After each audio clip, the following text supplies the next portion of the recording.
আজকের আয়োজনে থাকছে অমিত শাহের বঙ্গ সফর এবং বিজেপির মহাবিপ্লব কৌশলের ওপর একটা দ্রুত সারসংক্ষেপ। শুনলে মনে হতে পারে এটা স্রেফ একটা রাজ্যের ক্ষমতা দখলের লড়াই, কিন্তু স্বরাষ্ট্রমন্ত্রী অমিত শাহের এই টানা ১৫ দিনের পশ্চিমবঙ্গ অবস্থান আসলে ভারতের জাতীয় রাজনীতিতে এক বিশাল সাংবিধানিক রদবদল আনার একটা নিঃশব্দ মিশন। তো প্রথম বিষয়টা হলো তাদের বুথ স্তরের সূক্ষ্ম পাটিগণিত। বড় বড় ফাঁকা আওয়াজের বদলে বিজেপি এবার রাজ্যের প্রায় ৪৪,০০০ বুথের প্রতিটিতে মাত্র ১০ থেকে ১৫ জন নতুন ভোটার যোগ করার টার্গেট নিয়েছে। কারণটা খুব সোজা, বেশিরভাগ আসনেই জয়ের ব্যবধান থাকে মাত্র ১৫০০ থেকে ৫,০০০ ভোটের মতো।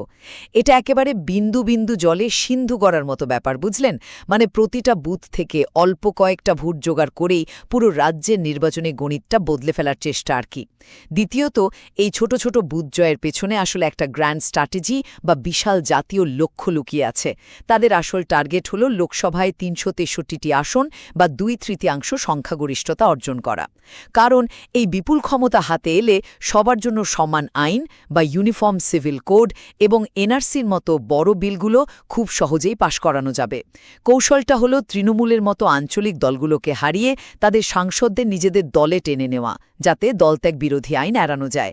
কিন্তু একটু ভাবুন তো, আঞ্চলিক দলের পতন ঘটিয়ে তাদের সাংসদদের নিজেদের দিকে টানা কি সত্যি আইনি জটিলতা এড়ানোর একটা টেকসই উপায় হতে পারে?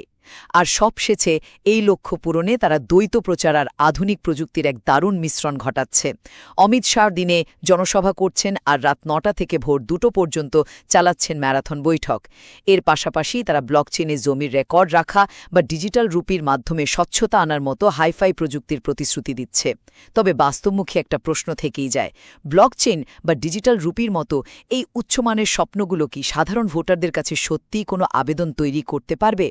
আগামী ৪ মে নির্বাচনী ফলাফলই আসলে প্রমাণ করে দেবে এই সূক্ষ্ম পাটিগণিত আর ডিজিটাল স্বপ্নের কৌশল ভারতের রাজনীতিতে সত্যি কোনো নতুন যুগের সূচনা করতে পারবে কিনা।